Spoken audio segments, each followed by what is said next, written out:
In order to keep bringing you guys tons of free content, we work with brand partners who you'll hear from in this episode, including an advertisement from Zopa Bank. Welcome back to the Talk 20s podcast, the podcast that will help you figure out your life. Today, we are joined by Callum Carver, a 20-year-old self-made entrepreneur. Callum is the founder of the Kaizen, a newsletter which helps unleash the potential of the next generation. We chat about what it takes to be an entrepreneur, the risks, and the secret to making people consume what you produce. Whether you're a fan of Callum, the Kaizen, or just a young, ambitious person, we are so excited for you to dive into this episode. But before we do, please hit that subscribe or follow button so you never miss an episode. A quick note from our sponsors, Zopa Bank, who are here to help you with your personal finance in the Zopa app. Zopa have a For You section on their app that gives you helpful, personalised insights, like reviewing your subscriptions, checking for cheaper broadband and energy bills. The first thing that you need to do is link your accounts using open banking. Once your accounts are connected, the available data will let Zopa understand your finances and give you personalised insights. It will also analyse your credit file and check your Zopa eligibility. Best of all, it's all free and at your fingertips always, so you can make sure you're making the best, most informed choice with your money 24/7. Download the Zopa app now to find out more. So Callum, we're starting something new on the podcast, and we're starting with you actually. And I think it's a little bit crazy because you're actually only 20 yourself. Like, that blows my mind, absolutely blows my mind, because the wisdom that comes out of your mouth on socials and all these kind of things are amazing. But there is an idea that, like, lots of people talk about, that the person you are at 20 is completely different to the person you'll end up with, end up as 30. Like, everyone says that about their 20s, right? So we're going to try a little thing today, and it's all about where you were this time last year. So I'd love if you could scroll back or think back to where you were we're recording this in November 2023, and tell us a little bit more about what you were doing November 2022. Okay, cool. So I remember quite specifically, because this was quite like a milestone in my journey. A year ago today, I think it was actually 10th of November was when I moved out into my first apartment. Okay. So that was when I moved away from my family home down the south of the UK, all the way up north to Manchester with my girlfriend, which was like the biggest change for me, because it was a milestone that I'd hit, because it meant I had the finances, I was mature enough, I was like independent and responsible enough to do so.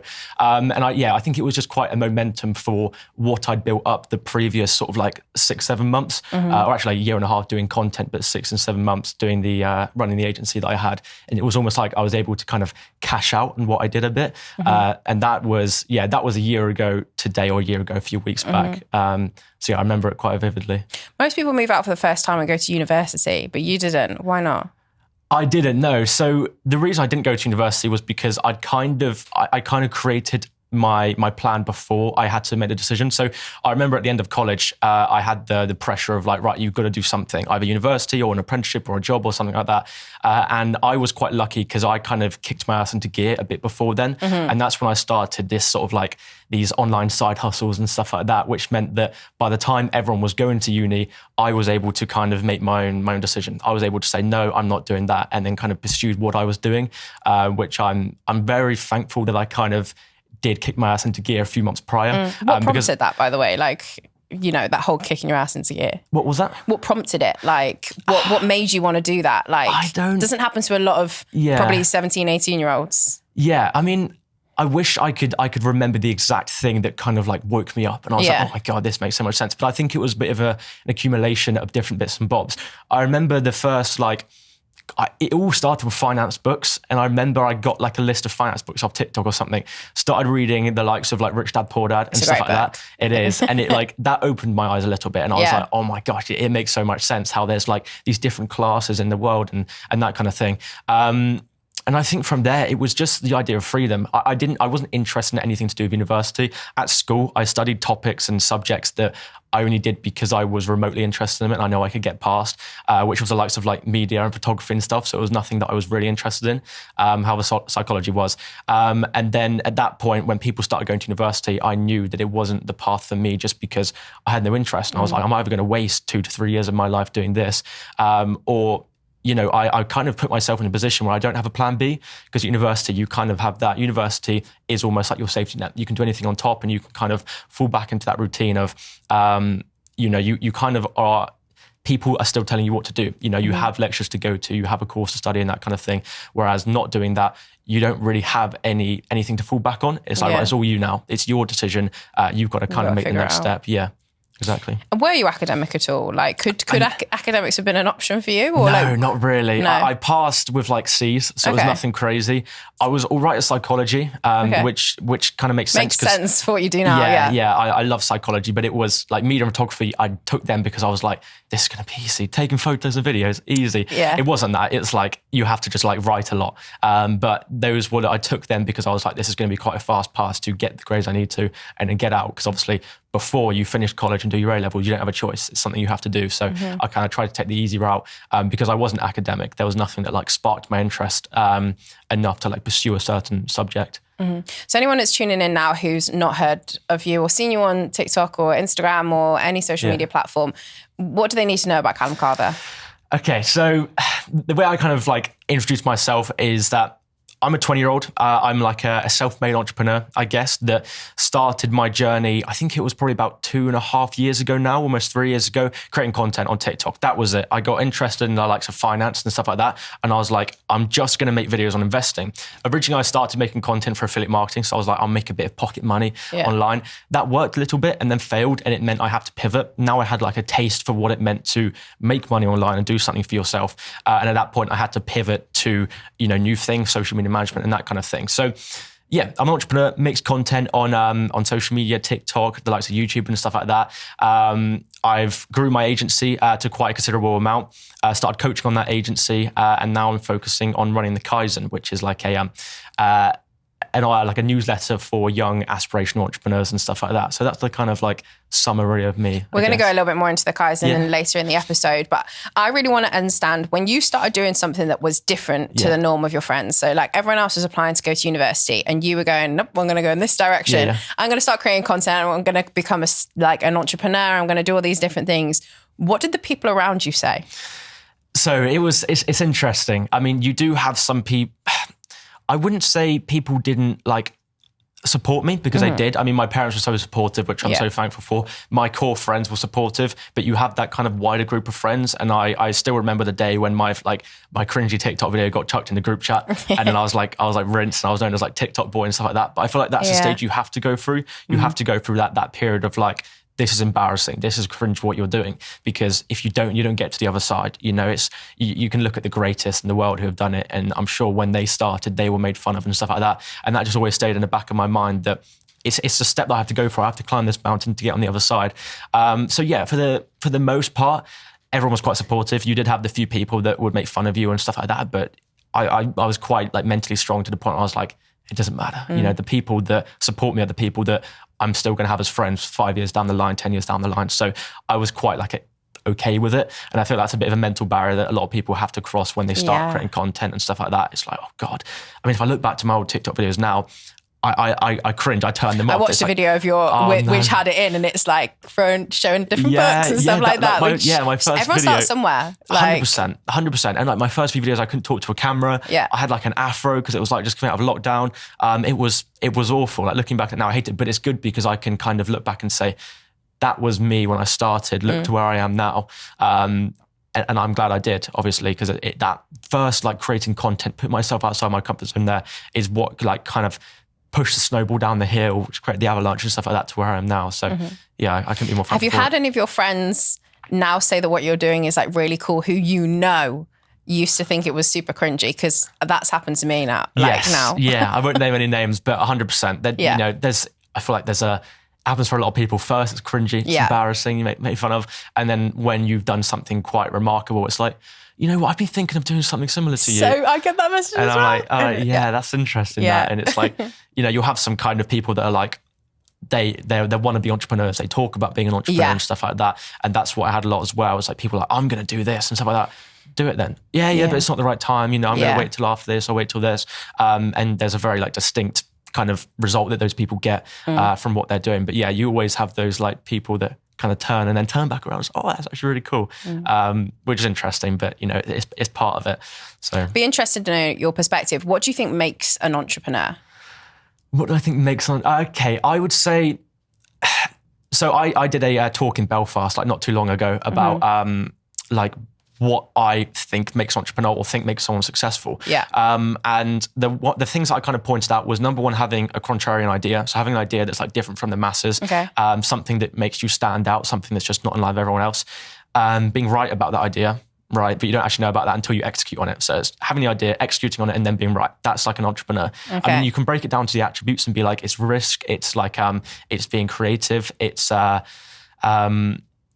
I'm trying to think of any more. I think risk is like a massive one, because you almost have to have an unwavering belief in your own abilities. You have to, it almost has to be like a bit delusional. Like, I'm going to achieve this. No, you're not. Like, regardless of the noise that you hear, it is like full faith and belief in yourself, which you don't get, because unless you have proof that you have achieved something, that's the hardest thing to have. Yeah. But it's just kind of having that, the almost delusional belief until you do make it. Mm-hmm. Yeah. And then I guess it's those little moments that kind of add up together that you go, like, you know, it's like layering, isn't it? It's like stacking of like, I've got evidence to suggest that I had this really big goal, but I went out and achieved this. And so, I think I've got this new big goal now. If I've done all these things before, I can do that. Like, the hard bit is just getting started, because you don't have that proof. But, you know, everyone has to kind of create that proof for themselves without having it in the first place. And that's just something I think to remember, because a lot of people are scared because they're like, I couldn't do this. You know, I'm not good at this and that kind of stuff. I still don't know what I'm doing all the time. To be honest, I'm winging it the majority of the time, but I just know, because I have a bit of proof that what I've winged in the past has worked, I'll continue to wing it and just see what kind of comes out of it. You're a 20-year-old and you've only really had one job working in Dunelm. We had this discussion when we went for a coffee beforehand. Why does working for someone else like not appeal to you at all? I think the thing that stood out to me was the freedom aspect. I hated the idea of like waking up and then being under someone else's thumb. You know, you have to do this at this time. And that's something I didn't really like too much through school. I didn't mind it because there's not any way to get out of it, but that's why I was so adverse from university. I was like, I don't want to be the kind of person that has to wake up at a certain time, has to go to lectures at a certain time, has to complete a certain bit of homework, whatever it is, or coursework by a certain date. And I think that kind of follows into the job as well, you know, being told what to do and stuff like that. And I just wasn't a fan of it. I knew there was no growth potential and stuff like that. I think that was it, really. It was just the idea of that I'm capped. I can see the ceiling when you're working a part-time job, and I know I can't get past it. Whereas doing your own thing, the sky's the limit, as they say, right? But like, you're in control of how high you go, which is something that appealed to me. So what does your day look like? Like your day-to-day look like now? My day-to-day. So I try and wake up like as early as possible. I'm quite consistent with it in a good way. So it's like 7 a.m. is like probably the average of when I wake up.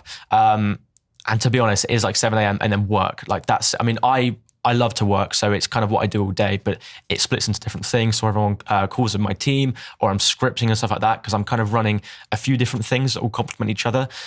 So it is wake up, work, and then like wind down in the evening with my girlfriend. That is like pretty much it. And then obviously things like this coming up to Liverpool, this is what I consider work as well, but it's like a good little holiday, you know, to like get away from everything. And what do you do for fun? What do I do for fun?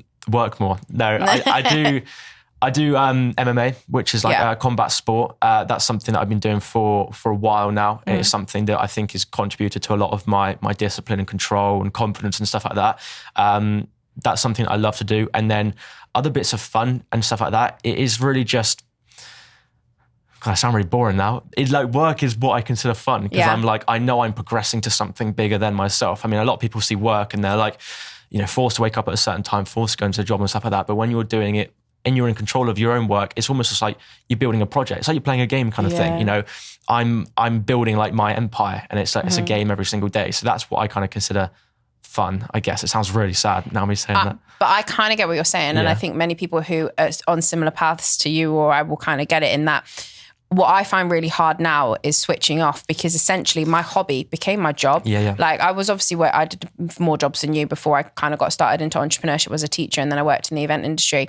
But this was what I used to do on the side because I thought it was, you know, it's like a side hustle, or it could be a business, and it was something I wanted to see in the world. But ultimately I found it fun, otherwise I wouldn't have done it. But then that became my full-time job. So it's like, recently I've been really struggling to kind of find what it is that I do that is for me, that isn't for the business, because the business is obviously now, but it is a job. Like I have employees and all those kinds of things, but it's like now finding like what it is for me. And I like, whilst you've got like MMA, like I used to dance when I was younger. I enjoy a bit of baking, but I can't be making brownies every single day because I just won't be able to fit on this chair. So I've been really trying to find that thing that like I enjoy doing that is kind of just for me, that isn't for the business. And I must admit, I found it hard, which is why I find that sometimes the balance is off for me. Do you ever get that? Yeah, 100%. 100%. I think there's a bit of pressure that you have to find something that is not work related because you have to find something to wind down and stuff like that. Yeah. And I mean, it's completely on a person by person basis. You know, there's people that say you have to wind down, you have to find kind of like an out from work and stuff like that. There's people that don't really enjoy what they're doing too much and therefore they want to escape. You know, you only don't want to work if you're not the biggest fan of it or you're working for someone else and that kind of stuff.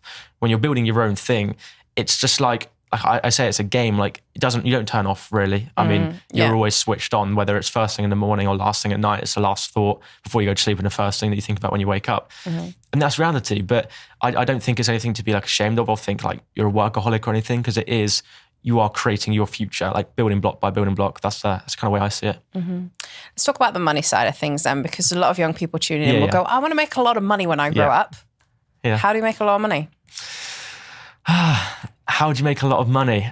Solve problems. That's the thing that's always really stuck with me. And it sounds so like plain and vague. And that's why people don't really take advantage of it, because I like, find a problem to solve and then create a solution to that problem, monetize the solution. That is like how all businesses are created, whether it's like your Amazon or like the studio that we're in now. You know, you had a problem where you needed to record somewhere, they solved the problem, and it's a business therefore. So every business is solving a problem. Sometimes the problem's massive, sometimes it's really complicated, but for someone getting started, it can be as simple as a company wanting to grow on social media and you solve that problem by posting on social media for them. That's how I got started myself. And then, you know, I say money kind of comes.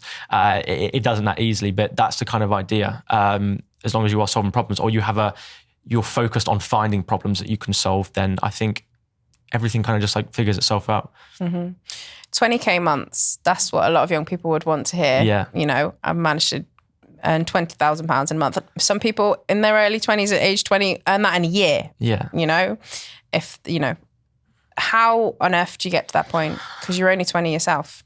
Yeah. Like I said, I'm still winging it. I have no idea. Yeah. How do I get to that point? I think it's constantly adapting. I mean, if I look back through my journey, I started off with affiliate marketing, which didn't really have any potential. I then did social media management, which had a bit more, but again, that didn't go as well as I thought it would. I then constantly adapted to what I thought the next big thing was and what I thought I could take advantage of. And then I found my agency, which is what really kicked everything off. So I was doing social media management. I sort of thought, what skills do I have that I can kind of like makes me stand out from other people? Yeah. And that was the fact that I made content. So I was like, I'm an influencer myself. Therefore, I kind of like know the world of an influencer. I know how they think and that kind of stuff. And I thought, I'm good with social media. I'm an influencer. I talked to companies before with like social media management and stuff. And I was like, let's just put this together. And I figured out a problem that companies had and then solved it. That was how everything kicked off. And then from there, I had that skill of like influencer marketing. And I thought, how about I sell it in two ways? So instead of just selling it to a company as a service, I thought, how about I teach other people how to do it as well? It's the same skill. I'm just kind of like breaking it into two, other side of the coin, and selling that as well, which was the coaching that I had. And that was kind of like the thing that scaled everything, my agency plus coaching. And then when you're teaching the thing that you're doing, it makes you better at the thing you were doing. And they just kind of kept complementing each other. And that's how I got to that point. And that was actually around November last year as well when I hit that milestone. So I probably should have said that as the year ago today. Yeah. But I mean, I wish I had like a roadmap that I could just read off step one, step two, step three, but there is never a step one, step two, step three. It is just kind of, it all happens in a blink of an eye. You know, it was like, when I made that amount of money or when I hit that milestone, it felt like a few months ago, I was still working at Dunelm, which I think actually was. I can't remember now, but yeah, it all happens very, very quickly once you kind of put things into place. And, you said you like working 24/7, like realistically, like how many hours a day are you kind of, do I want to know the answer to this? Or do our audience want to know the answer? How many hours a day? All I'll say is my Google Calendar is full. Like I'm quite meticulous with how I schedule out my days. I feel like if I don't schedule them out, I'm lost. If I have like a big gap of just like nothing, I have no idea what I'm doing. So I schedule out like quite specifically. So like time blocking. Yeah, time blocking is actually using like the Parkinson's law and stuff like that. So I'm completing tasks. But they're like all day, most days, they are blocked out with things that I'm doing. Even like the train to get up here, I had like 6 tasks I had to complete. So I guess I'm kind of like switching all the time, but working at a desk, it is for the majority of the day. And some people say that's sad, that's fair enough. But again, I go back to the point that that's what I want to do. That's I think Alex Hormozy covers this very well because he works like ridiculous days, literally like 16, 15 hours a day. And people look at him and he said that his like relatives would like say, oh, I would hate to do that. And he's like, well, I would hate to live your life. I love my life and this is what I like to do. And it's that kind of idea. And to a lot of people, it would be like, that's not life. You're working, but I'm putting the hours in now so that I can cash out earlier on than a lot of people. That's the kind of idea. I mean, I don't plan to work forever. I plan to build up my empire and then, see, I say this, but when I want to cash out, I'm going to be bored. That's what I was going to say. So are you actually going to be able to switch off when you get to wherever it is you're going to? I think that's a bridge I'm going to have to cross when I get to it. Let's take a quick pause for a second. If you're an OG listener of the podcast, you'll know I haven't always had the easiest ride with my mental health in my 20s. Our newest paid partner, BetterHelp, which gives you access to online therapists, is something that's helped me immensely. With BetterHelp, you can have your therapy sessions as a phone call, a video chat, or even via messaging if you prefer that, whatever is the most comfortable version of therapy for you. To get started, you fill out a questionnaire to help assess your specific needs, and then you'll get matched with a therapist, in most cases within 48 hours or less. You'll then be able to schedule therapy sessions at a time that's convenient for you. Click the link in the description or visit betterhelp.com/talk20s, and that link will also get you 10% off your first month too. Because I think what people would say here, and devil's advocate would say, is that like we're very much like, we talk about a lot of different things about life in your 20s, and a lot of people that come on are from like a self-development background, and that's exactly what I describe you as. And I definitely believe in self-development and trying to constantly improve yourself. But I do sometimes wonder if it ever gets into like toxic territory where it's like you've got a set of tasks and to-do lists and it goes and goes and goes and you never really ever get, your to-do list is never done. You're always trying to strive for like a new goal. Do you ever just like feel that like sometimes it can be a bit like too much? Like what happens if you have a bad day? Yeah, no, it's so true. I mean, there is a toxic side to it because there's a side where you don't give yourself any kind of reward. It's a side where you are constantly running on the treadmill that you don't step off and see how far you've run kind of thing. And it's something that I'm still kind of like trying to figure out. I wouldn't say battling because it's not like anyone else or anything, but it's something that I'm trying to figure out. At what point do I look back and say, cool, I can have a rest now? It's the same thing where people saying like, I want to retire at this age.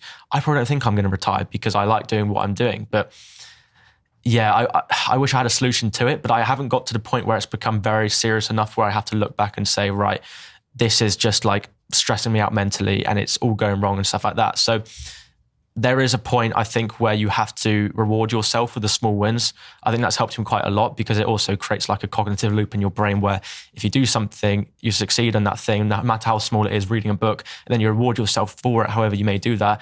And then your brain is almost like wired to want to do that thing again because you're giving yourself those wins. And that's something that Stephen Bartlett talks a lot about. It's like giving yourself the small wins. That helps you out a lot because it means that you can kind of like create little milestones for yourself, which is something that's helped me. But then it comes into how do you reward yourself and stuff like that, which I haven't quite figured out yet. So I'm still working. We'll do this podcast in like a few years' time when I've got the answer and I'll be like, yes, this is it. Well, let's talk through the Project Kaizen then, because I think it's really interesting what you've put together. It's a challenge that is 100 days long and it's for young ambitious minds. Yeah. Can you talk us through the process of Project Kaizen if anyone want to get involved? Yeah, so the Kaizen or Project Kaizen is a project built off the back of the Kaizen and what it kind of means with the brand and stuff like that. So I'm sure you've heard of like 75 Hard, Project 50 and stuff like that. So it's kind of a twist on that. But when you look at 75 Hard, it's more for just improving yourself. I mean, you have to read books, you have to do a certain amount of workouts, drink a certain amount of water, eat healthy. So it is really improving your physical self. Now, same with Project 50, same thing, just improving your physical self. And I wanted to do a challenge where I could hold myself accountable, which I ended up posting on social media, but it helps me grow as an entrepreneur as well as just like physically. And so we kind of, myself and my team kind of curated these 6 challenges of what it means to, what can you do every single day that's going to help you scale as an entrepreneur?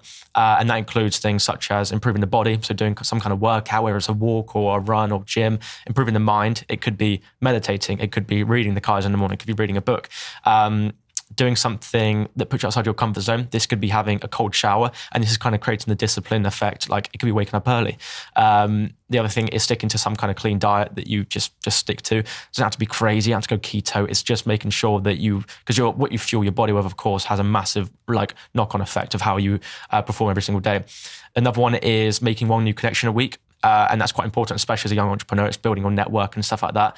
And then the last one, I think I'm right in saying, is producing something, which is something that I needed to have in there because as an entrepreneur or as any person, you either produce or consume, right? And as I say, it's the producers that make the money and the consumers that make the producers the money. So getting into that mindset and that kind of, I would say getting into like the flow of being a producer is huge, whether it's doing one tweet a day or it's posting a TikTok or it's working on a big business or doing a podcast, just putting something out there that other people can consume is huge. Like starting small, one tweet a day, and you can grow from there. So those are the 6 rules of Project Kaizen every single day, 100 days straight, which it does seem, I mean, people look at them and say, that's easy. I can have a cold shower in the morning. I can read 5 pages of a book, but people will normally give up on day 20. You know, there's a lot of people that have done it that stop posting after day 20. It's like, that's interesting, because that's when it gets hard. So it's not about the rules, it's about the consistency. It's about doing it every single day. And by the end of the 100 days, you would have produced 100 pieces of content. You would have improved your mind a lot, whether it's reading books and stuff like that. You would have learned something new. So the idea is that by the 100th day, you have become a better person, a better entrepreneur, a better young aspirational person. Maybe you found your purpose, whatever it is. So it's kind of a project or a challenge created for that purpose to help you improve physical self, mental self, entrepreneur, that kind of stuff. And it was you that came up with this whole concept, right? It was. I mean, I say that, but my colleague or business partner, Peter, would hate me because he kind of came up with the idea and I kind of pieced it together. But it was like something that us 3 came up with, and then we just put it into practice. And the fantastic thing was that I started posting about it every single day, and then other people started posting about it as well and like join me on my journey. And I was like, this is something that other people want to do, which is just, you know, it's exciting, something that you've created and other people are devoting 100 days of their life to doing the same thing, which is a pretty incredible feeling. That's the first time you landed on my For You page, actually. Was it? Yeah. I don't know what day it was on, but it was Project Kaizen that was the first time that I saw it. And I was like, oh, this is interesting. And I didn't think it was you that had made it up. I thought it was some other kind of craze that was on the internet that it was like a TikTok thing. Like but I was like, I saw it and I was like, oh, that's really cool. And then obviously you kept popping up here, there and everywhere once you like something that someone's done. Yeah, it works. But I think that's quite a cool thing. Like, how far do you feel like you can take it? Because I feel like this is something that, 75 hard is massive. Yeah. Like, what is your plan with like Project Kaizen? So Project Kaizen is just an extension of the Kaizen, which is the kind of movement that we're trying to create. I mean, it's nothing revolutionary, but it's just targeting young entrepreneurs specifically. So it's targeting those people that want to do something with their life. It's targeting the people that want to kind of like sidestep from the stampede, as I say, like get out of like the typical flow and stuff like that. And like they could be an athlete. It's a good analogy, actually. Yeah. I came up with that. Yeah. So I'm gonna trademark it. It is just, creating your own life. I guess that's the kind of idea. And it's creating like a framework. I mean, the whole idea at the moment is there's the Kaizen newsletter. So you read it every single day and it just helps you kind of get into the mind frame and learn something new that's going to help you push you towards the end goal, and that kind of thing. And we're growing out into loads of different avenues at the moment, communities and stuff like that. But we're still early days, but that's that's what I'm like, all my time is going into at the moment because I believe in it so much. Yeah. We'll see where it goes.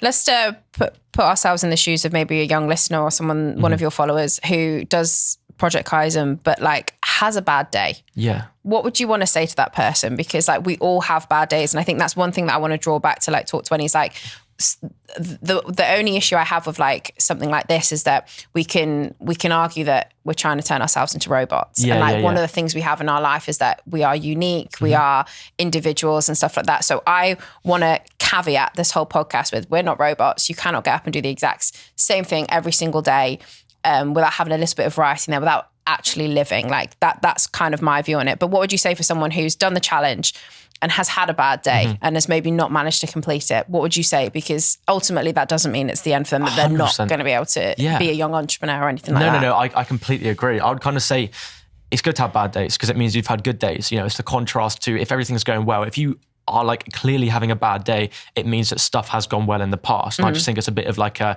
statement to how far you've already come.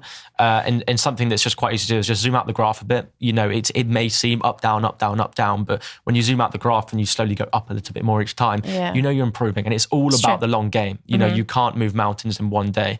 You have to do it over like a very long period of time. And it's kind of setting yourself on that journey to almost committing to having those ups and downs. I probably have more downs than ups, but when you look at it from a very like zoomed out perspective, you know that you're improving, even if it's like the analogy of like 1% every single day. That's fine. And it's just about being consistent with it. And consistency doesn't mean you have to smash the day every single day. It means that, you know, you are just proud of yourself for getting to where you are. And then I guess it's kind of saying being better today than you were yesterday, every single day. And it doesn't mean you have to create a new business every single day. It just means reading one more page of a book, right? And just going one step every single day. But bad days are good. Bad days show that you've had good days. It's the contrast that I think people look at and go, oh, like everything's going wrong. Well, that means everything's gone right in the past. So stuff has clearly been made progress. Absolutely. One of the things we love to talk about on the podcast is the fact that like failure is good. You know, going through failures and kind of having, you know, challenges that we faced and we've messed up on. We learned so much from that. Is there something that you know, I know you're very early on into your 20s, you're like 6 months in, but is there anything even before that you kind of feel like you completely, not failed at, but you kind of really struggled with but you learned a big lesson from? 100%. Yeah. I mean, it's annoying because failure isn't talked about on social media and I don't help with that. I don't go like, I mean, I do sometimes, but I don't help with that and go like, guys, today's been an awful day, because it's not what you want to see. No. And like we're guilty of hiding this. Exactly. It's kind of an ego thing as well. If you tell people you've done bad today, then it just doesn't reflect well on your brand. But I'll say it now, you are meant to have bad days as part of it. I mean, the biggest failure I probably had was when I was doing my social media management gig. I think everything built up to like, it was probably about £4,000 or £5,000 a month with like restaurants and online and freelance and stuff like that. And I lost all my clients within like a week. It was like weird. It felt like someone had told them all something about me and they were like, right, I'm done. But it was more, no, that didn't happen. But it was more just it felt that way. Yeah. It was just a coincidence. And it was because I wasn't like properly delivering the service or I wasn't like going above and beyond. But it put me back to ground zero where I then had no monthly income and I was, again, an 18-year-old that had the opportunity to go to uni and, you know, your people around you are kind of looking at you. And once you've got to that point where everything's gone well and then you go back down, you don't want to tell anyone that you've gone back down. You don't want to tell anyone that you failed because it, you know, it creates that bad image where people look at you and go, maybe it didn't, maybe it was just a fluke then. So yeah, I mean, I had like a business. I was like, this is going to be amazing. All failed literally very, very quickly. But the way I kind of got around that was I adapted. I was like, okay, cool. This has happened. And I made a video about it ages ago and I was like, I'm almost glad because I know I couldn't have been doing this forever. I knew there had to be a change somewhere. And it meant I had to adapt. I had to look at what are the skills I had, what I was good at, what other people needed. And then that's when I started the influence pooling side of things. And I was like, I'm grateful for it now. So, you know, failures, when you have a failure, it's heartbreaking. Everything's going wrong. The world's crumbling around you. But I just kind of look at it in the future and look back and go, it's you know, it's kind of it's failure and then success on the other side. You don't have success and a failure. You have to go through it. It's part of the process. It's a good thing. Welcome it. And then you learn lessons from it and stuff like that. So that's what I would say. But it's part of it. Same thing with having bad days. It's a certain amount of resilience that you need as well. When something like that happens, you're like, oh, like, you know, you feel like your world's been flipped upside down and you have to kind of be like really resilient to go, okay, like 100%. I'm going to pick myself back up. I'm going to figure out what my next steps are. And I think like the more, if you're not resilient, you can't really do anything. 100%. Like, it's just a perspective thing as well. I think because when you fail, everything is telling you that like people's other opinions have been proved to be true and stuff like that. Yeah. It takes everything within you to say, I'm just going to keep going and see what happens. So it's almost like when I do fail, I look at it as like I've just created like a little point in my timeline that's like taught me something new. It's almost like creating one where you go a different direction now. And I just think it's quite exciting. And it's easy for someone to watch this and go, oh, you know, he's saying failure is exciting, but you know, everything's going wrong for me.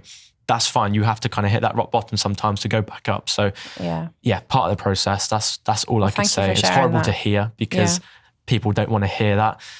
They just want to hear everything's going to be like dandy woo and everything's going to go well. So yeah, this is something that needs to be talked more about. I feel like. Our generation don't watch the news, we don't read newspapers, and we don't listen to the radio. We consume things differently. We get fed information all the time, but only in bits and pieces, never the full story. And who knows what's accurate? But there's so many important matters going on in the world that we never want to be uninformed or ignorant. I recently subscribed to The Knowledge, a free daily newsletter that takes just 5 minutes to read and helps me make sense of the news. Their team of editors read hundreds of trusted media sources from around the world, so I don't have to question the accuracy of where I get my news. The team and I love it, and we wanted to share that with you guys in case you were feeling the same way as us. It's completely free, and you can sign up at www.theknowledge.com/talk20s. Yeah, because like we're so guilty of not showing those failures on social media, so people think we don't have them. But like it's actually how you handle those failures that actually get you back up and 100%. and working again. The other thing we like to talk about on the podcast is that nobody's perfect. Like everyone could kind of look at your socials and be like, oh my God, I want to be just like Callum, right? Like he's amazing. I want to live his life. I want to be an entrepreneur just like him. But like we know from like doing this and you know from where you started out that like no one's perfect and everyone is working on improving themselves in some kind of way. I know you're like the embodiment of that. For you, what in your life are you trying to get better at? Are you trying to work on for yourself? Yeah, what am I trying to work on? I'm trying to work on... Personally, at the moment, I'm trying to work on like public speaking and stuff like that. Okay. Doing these podcasts is one thing, but like I was saying, I did the Belfast talk. Speaking in front of like 80 like university students is terrifying. Like it is absolutely terrifying, and it's something I want to do more. But it's something I'm just not the best at. It's like it's a whole different thing because everything goes out your mind, like click, everything's gone, and you're almost just like winging it. Like. Yeah, I think it's just important to remember that people only post on social media what they want to post on social media. I know a lot of people who have these like luscious lives and they don't have the luscious lives. They just post the luscious lives. Yeah. And it's, you know, you do that because that's how you want other people to see you. No one wants other people to see them as like, not everything's going well. You're having bad days and stuff like that. But I guess the people that do post that, you kind of build more trust with them. So it's not a bad thing to do. But yeah, at the moment, that's something I'm working on, trying to public speak more because it didn't go badly, but I wasn't like happy with it at the end. Okay. I was like, God, I could have said so much more here. I could have done this differently. So that's the kind of thing that I'm working on at the moment. That's the focus. Can I give you a zoom out moment though? Go for it. You just got asked to speak at a university, right? Yeah. And you haven't even gone to university. Yeah. I'm sure the people in the room were like, they're paying £9,000 to be there and you've not even gone to university. So for you, that should be like, I know like you might want to have got better at your public speaking, but like, you know, you'd have probably never have thought that was the case at 17, you know, when you were leaving school, think I'm not going to go to university. Oh, but in literally 2.5 years time, I'm going to be asked to come and speak and give a lecture at university. 100%. I just knew that there was going to be a bad first time sometime. Exactly. I have to do it once, like for the first your time first eventually. podcast is bad, your first email is bad, your first post on social media is bad, but you don't get to do your 100th or your best one if you don't do the bad 100%. ones first. You kind of just have to get it out the way. Yeah, you do. You do. Go back to first pieces of content and stuff like that. There has to be a bad start to get to where you want to be. If you go back and listen to the first episode of the Talk 20s podcast, I say absolutely about 45,000 times. Yeah. My mum and dad listened to it because obviously they were like my only listeners at the time, not in their 20s, obviously. And they were like, it was really good, but you did say absolutely a lot of times. Yeah. And so now I'm like, I probably still say it because it's my figure of speech, but I know how to do a podcast 10 times better. But like, if I hadn't have started and just put it out there, we'd have never got anywhere. Yeah. So, yeah. 100%. Callum, it's been amazing to have you on the podcast. Thank you. I am in awe of what you've been able to do and achieve by the age of 20. And I just can't imagine where you'll be by the time this podcast, supposed to help people through their 20s. And I can't imagine where you'll be at 30, probably taking over the world or something like that. But it's been amazing to have you here. Thank you so much for making the trip up. We always end the podcast with just one key piece of advice that you would want to tell your 20-year-old self, which for you wasn't a very long time ago. But if you could literally just say just one piece of advice that you would give them to kind of see yourself through your 20s, what do you live by? What's your mantra? My mantra. One thing I would say, because it helped me out a lot, was like the idea of just taking the risk. And it's so cliche. And if I was watching me say this, I would be like, shut up, that everyone says that. But it's the idea that, especially as a young person, you can take like a ridiculous amount of risk. You have that advantage like over people that are older than you and more successful than you, because they probably couldn't take the risk that you can. Because if they took the risk and failed, it would be detrimental to them. Whereas you can take the risk, fail 50 times over and gain experience from it. So whether that risk is starting to post on Twitter, whether it's posting content, whether it's starting a business that has a 90% chance of failure, whatever it is, take the risk and you'll learn something from it. Because I think a lot of people are scared to do that. I get emails all the time where it's like, they won't take risks because they're scared what their friends will think of them. Yeah. They won't take risks because they're scared that they'll fail, of course. But you have to take that jump. Almost, you can, say like get rid of your plan B as well. Just give yourself one plan A. And the plan that feels scary. Even I'm going, oh my God. Yeah, and if plan A doesn't work, create a new plan A. If you keep giving yourself plan Bs and stuff, it's not as much risk as you could take. And I think when you look at any successful entrepreneur, they took a ridiculous amount of risk. So that's all I would say, whether you're 18, whether you're 25, take the risk now because you're only going to get older. You're only going to have more responsibility. You're only going to be like less risk adverse. So take it whilst you can. And something's bound to come out of it, whether it's a failure that you learn from or a success, something will come out of it. It's just that, you know, it's the risk that you could possibly take versus not taking any and staying where you are. That's the kind of way I look at it. So take the risk. Maybe I should print that out. Yeah. What risk are you going to take in the next 12 months? I mean, the Kaizen's a massive risk at the moment. I'm sort of like putting everything into it. And I've said it a few times, but the Kaizen hasn't made any money and it probably won't make any money for a while, although I'm funneling quite a lot into it. So that's my kind of like big risk at the moment. Okay. But it's like what I said earlier, having that like unwavering belief in like that something will come out of it. I could fail, the Kaizen could fail. It would be heartbreaking because I've put like a year of my life into it, but I know that whether it succeeds or it doesn't, something will come out of it. Lessons or something will come out of it, and that's what like I'm looking forward to. Absolutely. Well, thank you, Callum. It's been amazing to chat on the podcast. If you guys have loved listening to this episode of Talk 20s podcast, please do subscribe or follow, leave us a 5-star review, and come back next week for another episode.